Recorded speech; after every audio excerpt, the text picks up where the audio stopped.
Bonjour à tous et bienvenue dans les coulisses de Delta Composants. Nous sommes à la Ferté-Bernard aujourd'hui. Nous passons souvent en voiture devant cette entreprise, mais que se passe-t-il à l'intérieur? C'est ce que je vous propose de découvrir maintenant. Bonjour Monsieur Taffin. Bonjour Olivier, très heureux et honoré de vous recevoir aujourd'hui à Delta Composants. Nous sommes très heureux d'être là aussi à Delta Technologies. Delta Composants, Delta Technologies c'était le début hein.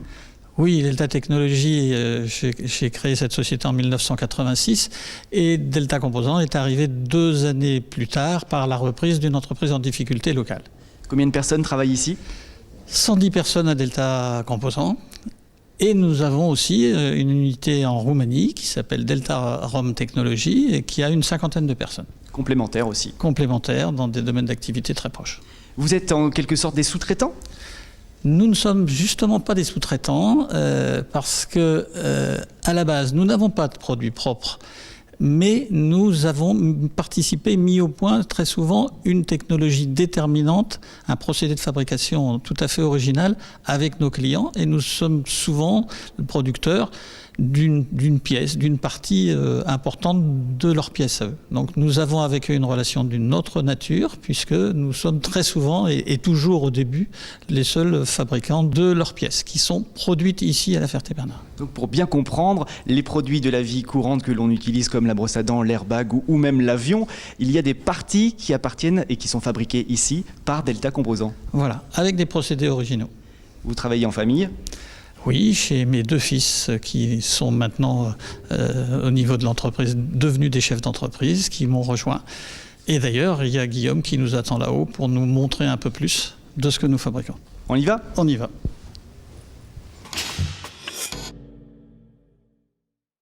Voilà, je vous présente et je vous laisse avec Guillaume Taffin. Merci beaucoup. Bonne visite. À bientôt. Au revoir. Bonjour. Bonjour Olivier. Bienvenue. Merci, on va enfin comprendre ce que vous produisez concrètement ici. On commence peut-être par le début, l'histoire de Delta Composants. D'accord, en effet, on produit plein de choses très différentes, mais historiquement, on a commencé par la transformation du fil et de la bande métallique pour faire des toutes petites pièces comme celles que vous voyez ici et qui vont dans tout un tas de produits de grande consommation comme des produits beaucoup plus techniques de l'industrie. Il peut y avoir des pièces qui vont dans les airbags, des pièces qui vont dans des disjoncteurs, toutes sortes de choses de ce type-là. Ça, c'était l'origine. Ensuite, vous avez eu d'autres idées et vous avez continué à vous développer avec ce genre de produits. Avec le micro-perçage, donc un atelier de perçage de circuits imprimés qui était sur le déclin et que nous avons décidé de récupérer pour pouvoir faire du perçage décoratif et technique pour des marchés qui sont très divers, qui vont du luxe jusqu'à l'aéronautique.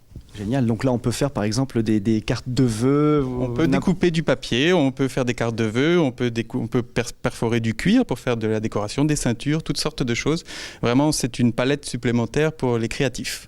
Je vois qu'on fait du câblage aussi ici. On a aussi une activité de câblage, donc plutôt petite série prototypage qui par la suite, quand on passe sur des séries un peu plus importantes, alimente notre filiale roumaine. Donc vous pouvez faire des petites séries et des grandes. Tout à fait, on a cette capacité à travers notre outil roumain et notre outil Fertois très technique. Alors là c'est incroyable parce que si on avance encore un tout petit peu, on passe sur autre chose, totalement différent. Totalement différent. Donc ici, on a notre département packaging souple qui a placé quelques échantillons pour vous montrer l'étendue de nos capacités. Donc avec un outil très versatile qui nous permet de faire des choses très différentes, toujours sur de la petite et moyenne série.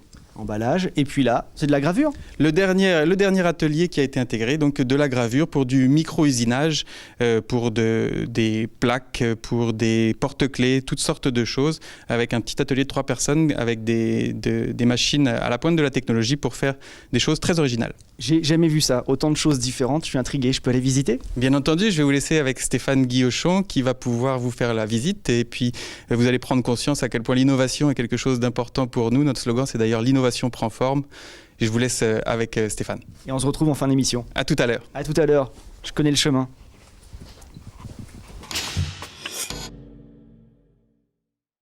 Et pour ma visite, j'ai rendez-vous avec Stéphane Guillochon qui m'attend en bas de l'escalier, c'est bien fait quand même. Bonjour. Bonjour Olivier, bienvenue à Delta Composants. Merci beaucoup. Qu'est-ce que vous faites vous ici? Alors moi je suis directeur général de l'entreprise. Ça fait 16 ans que je suis salarié de l'entreprise. J'ai commencé au bas de l'échelle en tant que stagiaire. Mon rôle aujourd'hui c'est de vous présenter les différentes activités de Delta Composants, toutes les unités de fabrication. Et on va commencer par une fonction transversale essentielle à l'entreprise, c'est le bureau d'études. Vous avez commencé stagiaire et vous êtes directeur. C'est ça, c'est ça. Incroyable. Oui, et j'ai progressé régulièrement dans l'entreprise. Vous serez mon guide alors aujourd'hui. C'est exactement ça. Nous y sommes au bureau d'études. Voilà. Donc je vais vous présenter Sébastien Toutain, donc, qui est notre directeur de projet et qui a en charge la responsabilité du bureau d'études. Bonjour. Bonjour. Alors, vous n'êtes pas tout seul pour diriger le bureau d'études. Non, du tout. Donc, je dispose de 4 techniciens, donc hautement qualifiés. Qu'est-ce que vous faites concrètement ici? Donc, chez nous, on réalise les outillages et on réalise aussi des machines dédiées à la fabrication de nos pièces pour nos productions. Ah donc c'est-à-dire si un client a une demande un petit peu spécifique, vous êtes capable d'inventer, de créer la machine qui va fabriquer le produit demandé. Voilà, tout à fait. Donc, on crée la machine, les outillages pour créer le produit que notre client a besoin. Ça se passe sur ordinateur dans un premier temps? Tout à fait. Donc aujourd'hui, tout se fait sur ordinateur, donc sur des logiciels 3D, donc qui nous permettent de concevoir les machines de A à Z ainsi que les outillages. Il y a des choses plus compliquées que d'autres à réaliser, des choses que vous n'avez pas réussi à faire? Parfois, ça peut arriver? Ça arrive. Malheureusement, on n'arrive pas à tout faire, donc on tombe souvent sur des contraintes techniques qui ne nous permettent pas de réaliser toutes les fonctions. Mais c'est là que c'est le plus drôle, il faut réfléchir. Voilà, c'est ça. Donc, qui nous demande beaucoup de réflexion et c'est un travail qui demande énormément d'énergie et de savoir-faire pour pouvoir développer certaines techniques. Et il vous arrive de fabriquer entièrement une machine ou vous pouvez adapter aussi des machines existantes? Alors, il nous arrive de fabriquer nous-mêmes nos machines et aussi d'adapter nos machines existantes donc à des productions pour lesquelles les clients nous demandent des besoins spécifiques et de formes bien particulières, donc sur lesquels on a besoin de développer des outillages un peu particuliers. Ça en fait beaucoup par an à fabriquer? Oui, beaucoup. Donc, on réalise énormément d'outillages tous les ans pour des productions. Bon, vous êtes une bonne équipe en même temps. Oui, une très bonne équipe. Je vais visiter alors. Eh bien, visitez. Je vais voir si les machines sont efficaces. Voilà, donc je vous souhaite une bonne visite alors. Merci beaucoup. Merci. À bientôt. Je vais retrouver mon guide. On commence par quoi? On commence par l'atelier d'outillage. C'est par où? C'est par ici, on y va.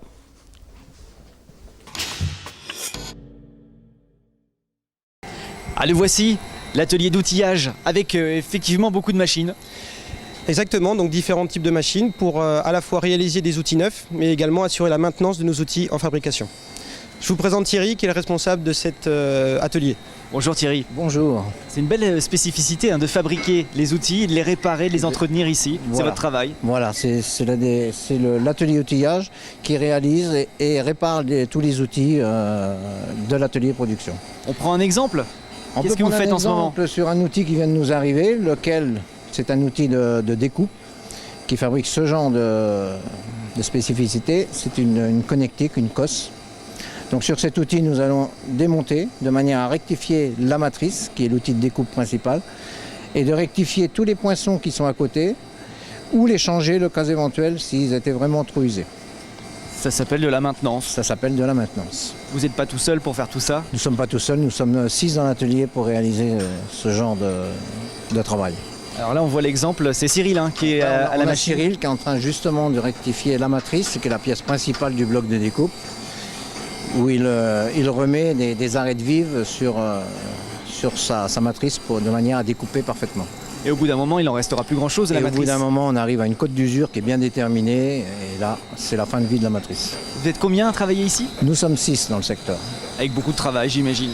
avec beaucoup de travail. Merci Thierry. Merci. Allez, on continue la visite à côté? On va en fabrication maintenant. Ah bah voilà, à peine réparé, le bloc est déjà remis en place. Exactement. Donc après avoir subi la maintenance, l'outil est remonté avec des opérations de réglage très minutieuses pour assurer une bonne fabrication ensuite. Là, nous sommes dans le cœur historique de l'entreprise. Exactement, nous sommes dans l'atelier de transformation de filets bandes métalliques. C'est vraiment notre histoire, c'est là d'où on vient, avec de réelles compétences de micromécaniciens. Plusieurs personnes travaillent ici, dont Hubert, je crois. Exactement, Hubert qui est le responsable de l'atelier. exactement. Bonjour Hubert. Bonjour, Alors je vais essayer de comprendre un petit peu ce que vous fabriquez ici. Vous partez de bobines métalliques. bobine métallique. Et à partir de cette bobine métallique, nous distribuons, nous redressons le fil. Et à partir de ça, nous arrivons sur des presses à coulisseaux multiples pour être déformés, coupés et avec des formes en extrémité. Et quand on voit ça, c'est de l'horlogerie parce que c'est très fin. C'est très fin, c'est de la bijouterie on dirait. Ça peut servir à quoi? C'est de la C'est connectique? de la connectique automobile.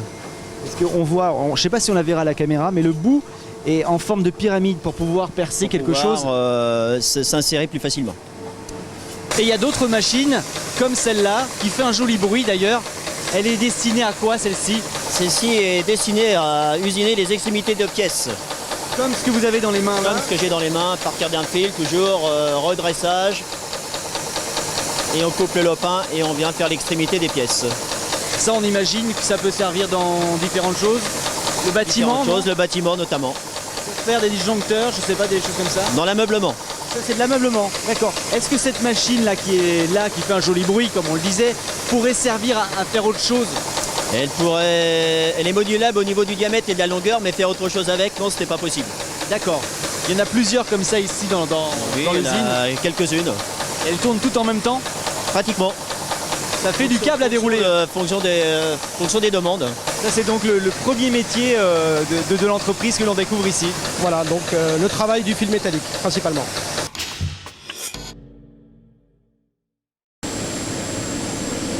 Assez grand, hein. Voilà, donc un autre secteur d'activité qu'on appelle le micro-perçage, dont Antoine est le responsable.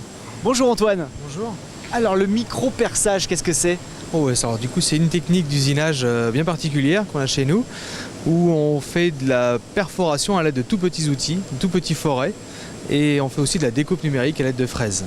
Alors pour les petits trousses, les petits forets, c'est une machine qui va le faire. Exactement, voilà, c'est des perceuses qui fonctionnent sur le même principe qu'une perceuse qu'on peut avoir à la maison, mais en beaucoup plus industriel évidemment, avec des vitesses de rotation beaucoup plus rapides, et avec lesquelles on va pouvoir usiner presque tous les matériaux.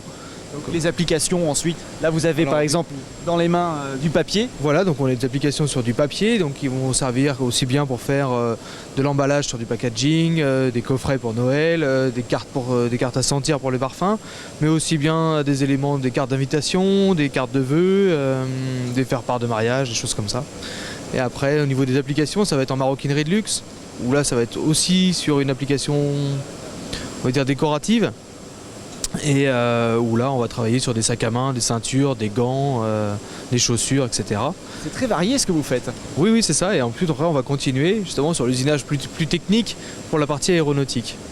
Pour par exemple, je crois, il s'agit d'Airbus là en l'occurrence, pour faire des caissons anti-bruit. Voilà, c'est ça. Ça va servir justement pour faire des panneaux acoustiques, pour réduire les émissions acoustiques sur la 380. Alors il faudra qu'on m'explique comment des trous limitent le bruit. Mais bon. Voilà, ça c'est d'autres. Ça, c'est encore une autre technique. Questions, voilà, c'est ça. En tout cas, ce sont des petits trous comme ça qui permettent voilà, c'est ça, à partir d'étouffer le bruit. de 5 centièmes de millimètre, après jusqu'à 6 mm et demi quasiment.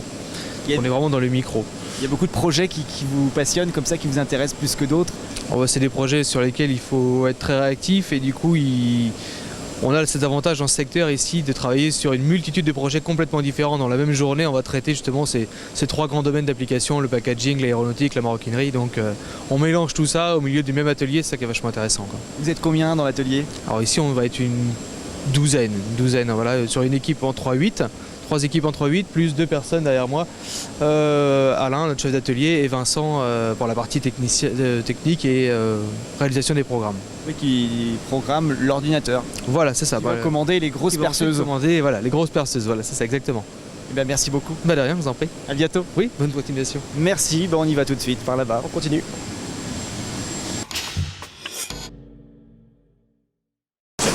Là maintenant, nous allons découvrir un autre métier totalement différent. Voilà, maintenant nous sommes dans l'atelier câblage, où nous réalisons des prototypes et de la petite série pour différents types d'applications. Et la responsable de ce secteur, c'est Sandrine. Bonjour Sandrine. Bonjour Olivier. Vous êtes depuis combien de temps ici? Ça fait 7 ans. 7 ans. 7 ans déjà, ouais. Alors qu'est-ce qu'on fabrique? Du câblage. Bon, pour du câblage, il faut du câble. Et voilà, avec du câblage, c'est du câble, c'est du fil, c'est une cosse. On coupe le fil. À la longueur à la longueur souhaitée, à la longueur prescrite par le client. Ça, c'est une machine qui le fait aussi? Alors c'est une machine qui le fait. Donc on a deux process. Soit c'est une machine entièrement automatique qui va couper, dénuder et sertir le fil. Ou bien un process semi-automatique. Selon les spécificités du câble ou d'une cosse, nous sommes amenés à couper, dénuder le fil uniquement et ensuite à le reprendre en reprise sertissage. C'est-à-dire que c'est l'opératrice qui présente la cosse sur l'outil. Ici, c'est la machine automatique qui travaille. Derrière nous, c'est la machine automatique qui travaille. Donc cette machine nous sort par exemple ce type de produit. C'est ça qu'elle fait actuellement là? Exactement. D'accord. Une fois que ça c'est fait, les différentes longueurs, les différentes couleurs, les différentes cosses sont prédécoupées et prêtes. Il va falloir les assembler. Tout à fait. Donc une fois qu'on a notre panier de fils, de cosses, de connecteurs, on passe à la phase d'assemblage. C'est-à-dire que l'opératrice va encliqueter, c'est-à-dire mettre le fil rouge où il faut, le fil bleu où il faut. Et on va être amené à faire un façonnage faisceau. On appelle ça comme ça. Et on va donner la forme définitive à ce faisceau électrique qui après est destiné soit à un branchement par exemple derrière un frigo, dans un micro-ondes ou à une commande de rétroviseur. Diverses applications. Et tout ça en très petite quantité, vous êtes capable de le faire aussi? En très petite quantité, effectivement. Nous, sur la Ferté-Bernard, nous ne sommes que 3 personnes et uniquement atelier dédié au prototypage pour déjà aider et finaliser les plans clients et ensuite les premières séries pour valider tout ce qui est outillage et validation du client. Vous parliez d'opératrice, il n'y a pas d'opérateur? Non, c'est un atelier exclusivement féminin et on revendique. Et vous entendez bien? Tout à fait, une bonne complicité de 20 ans de travail ensemble, donc non, c'est très bien comme ça. Merci Sandrine. Merci Olivier. Alors là maintenant, on est obligé de s'équiper. Voilà, nous sommes dans un secteur très particulier. Nous avons des règles d'habillage pour la fabrication. Et donc nous arrivons dans le secteur du packaging. Il y a un secteur qui a été créé il y a 3 ans à Delta Composants. Allons-y. C'est parti. Il y a de l'ambiance, il y a de la musique. Oui, ça tourne, c'est bon. Ça tourne bien. Alors packaging, on peut faire de tout, des paquets pour mettre de la lessive, du sucre, ce qu'on veut. Tout ce qui peut être contenu. Donc c'est très très vaste comme type de marché. Il y a beaucoup d'applications possibles et beaucoup de domaines d'activité. Le responsable, c'est Fabien Désert que je vous présente. Bonjour Fabien. Bonjour. Alors ça c'est une seule et grande machine qui fabrique le packaging ici à Delta Composants. Voilà, c'est une machine qui à partir de bobines est capable de façonner du sachet. C'est-à-dire qu'on reçoit les bobines qu'on peut voir en arrière, on les reçoit imprimées et à partir de ça on va façonner des sachets qui sont des sachets type Doypack par exemple comme ça ou stand-up. On peut le prendre pour voir? Bien sûr. Bon là c'est tout léger, vous l'avez rempli d'air. Et voilà. Vous êtes capable aussi d'ajouter le bouchon ou pas? Alors le sachet sort de la machine comme ça. Ah oui. Voilà, donc on a l'insertion automatique du bouchon, en tout cas de l'embase, directement sur le sachet et la découpe de poignée qui se fait en automatique. Alors ça se passe comment? C'est l'ordinateur qui calcule là où il faut découper? Alors c'est des machines qui sont très mécaniques. Donc il n'y a pas spécialement d'ordinateur, il y a des automates en interne, mais c'est des positionnements de barres de scellage et de positionnement qu'on vient ajuster en fonction du format du sachet. Et ensuite vous faites des trous pour ajouter par exemple ces poignées que l'on voit là. Exactement, voilà. Donc en fonction de la demande du client et du cahier des charges, on va venir disposer alors soit un bouchon là, soit un bouchon en angle, soit des poignées, des zips, des systèmes de fermeture ou des systèmes de déchirabilité. C'est collé, c'est scellé, c'est fondu? C'est scellé. C'est scellé. Voilà. Et donc votre boulot à vous, c'est de vérifier que tout est conforme quand ça sort de la machine? Alors voilà, ici effectivement on va faire le façonnage du début à la fin et vérifier que le sachet sort conforme en fonction du cahier des charges du client pour répondre à son besoin. Ouais. Vous êtes combien à travailler ici? Alors on est en gros 8 sur l'activité. Ouais. D'accord, donc ce genre de produit, on parlait aussi tout à l'heure d'emballage pour la lessive par exemple, on peut faire tout ce qu'on veut? On n'est pas sur un marché précis, c'est-à-dire qu'on va sur tous les marchés, que ce soit l'industrie, la cosmétique, l'agroalimentaire, il n'y a que sur le marché de la pharmacie où on ne va pas. Est-ce que Delta Composants propose aussi des idées de packaging? Alors, c'est un peu la philosophie de Delta, c'est que notre idée, notre philosophie, c'est d'aller vers ce que nos confrères ne vont pas savoir faire. C'est-à-dire même du sachet de type comme ça, on est très peu à savoir le faire et on sera toujours dans la recherche de l'innovation. Donc on a même développé des sachets à forme, on a des process de fabrication un peu différents. Donc on a cette première ligne qui est là sur le façonnage. On a fait rentrer pour toujours développer de l'activité différente une machine pour poser des bouchons en angle. Et là on est en train de développer, voilà. Et là on est en train de développer une machine qui va servir à faire du sachet à forme. Et vous avez encore plein d'autres idées. Et on en cherche en permanence, voilà. Merci beaucoup. Encore une nouvelle activité à découvrir et c'est pas fini, il y en a d'autres. On va se déshabiller et on continue la visite. On continue, on y va. Par là-bas.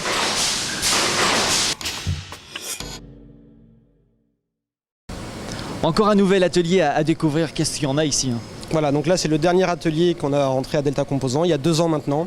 Un atelier qui propose des prestations de micro-usinage en gravure 3D pour de différentes applications. C'est Serge? Voilà, Serge est notre référent dans ce secteur-là, donc il va vous présenter les différentes typologies de pièces qu'on est capable de faire. Bonjour Serge. Bonjour. Je crois que vous êtes pas sartois à la base. L'entreprise était en région parisienne et ensuite est arrivée ici à la Ferté-Bernard. Tout à fait. Pour faire partie de Delta Composants. Alors, qu'est-ce qu'on fabrique ici? Il m'a parlé de gravure 3D. Non, nous on fait de la gravure 2D à la gravure 3D. Ça veut dire toutes les variétés de gravure mécaniques bien sûr qui existent. Alors on peut prendre quelques exemples, vous en avez ici. Par exemple cette pièce-là. C'est un outillage pour un outil de gaufrage, excusez-moi. Le gaufrage, qu'est-ce que c'est exactement? Le gaufrage, c'est pour un imprimeur qui va sérigraphier sa carte ou quelconque, un papier quelconque. Il va passer entre les deux, il y a une contrepartie qui est faite en résine, qu'on fait nous-mêmes d'ailleurs, et il va tout presser, comme ça donne un relief à sa sérigraphie.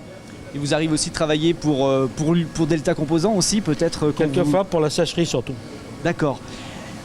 Uniquement du métal? Je vois aussi du plastique ici, qu'est-ce que c'est? Ça c'est du plexi et c'est une mire d'avion je pense. Ah ouais. Alors ça se passe par ordinateur, ça se passe avec des machines? Voilà, tout est fait en CN à 90%. C'est vous qui programmez l'ordinateur? Oui, tout à fait. Vous êtes combien dans l'atelier? On va dire 2 pour le moment, 2. Avec une évolution prévue voilà. pour bientôt. Voilà. Il y a un objet qui vous a plu en particulier à fabriquer? Il y a celui-là, comme je dis. Merci beaucoup Serge. De rien. Encore une découverte à faire et c'est pas fini. Suite de la visite.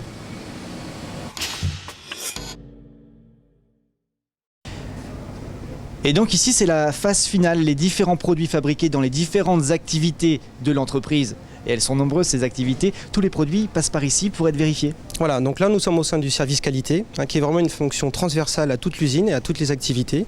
Le but c'est de faire une photo qualité avant expédition au client pour assurer sa satisfaction. C'est le plus important. Exactement. Alors les responsables. Donc je vous présente Thierry qui est notre directeur qualité, qui est assisté de Séverine. Bonjour à tous les deux. Bonjour. Alors ça se passe avec Séverine ici, elle va faire un contrôle sur des pièces différentes. Voilà, tout à fait. Ici au service qualité, on contrôle par échantillonnage la plupart de nos produits. On fabrique environ 5 millions de produits par mois. On ne peut pas bien sûr tous les contrôler, mais par échantillonnage avec des moyens sophistiqués tels que des caméras, on arrive à faire du contrôle. Donc Séverine peut vous le présenter. Bonjour Séverine. Bonjour.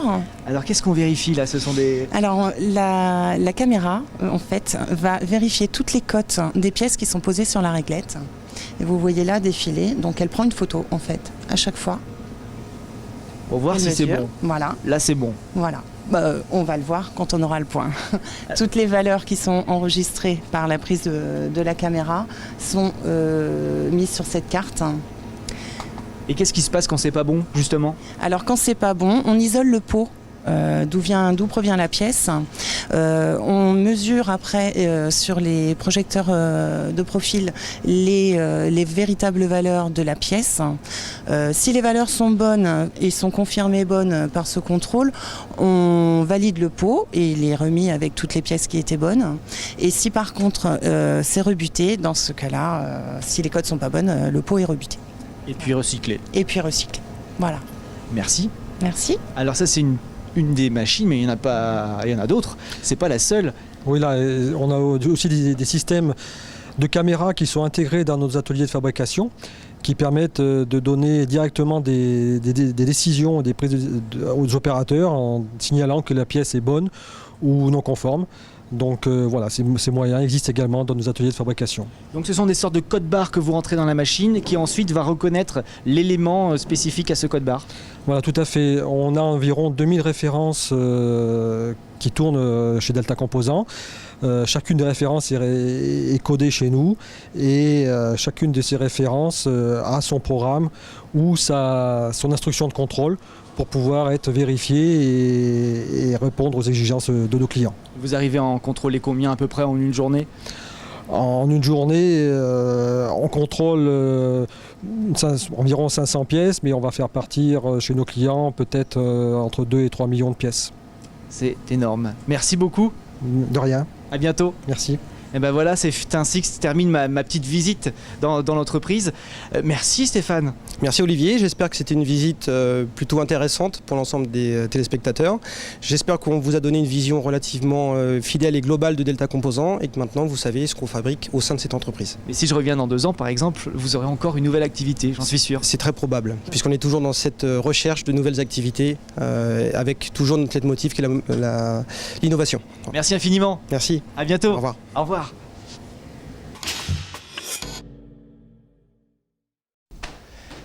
Merci beaucoup à tous les deux pour cette visite. De rien.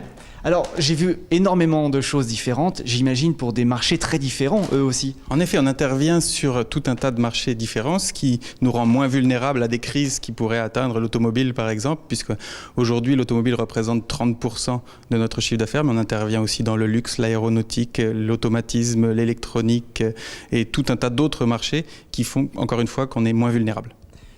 J'imagine que j'ai pas vu tout le monde non plus. Non, bien entendu, Delta Composants s'appuie sur des équipes aussi achat, commercial, maintenance, services techniques, informatique, logistique, qui font la force de Delta Composants. Les gens, encore une fois, les gens que vous avez pu rencontrer ou non, sont vraiment l'essence même du succès de Delta Composants.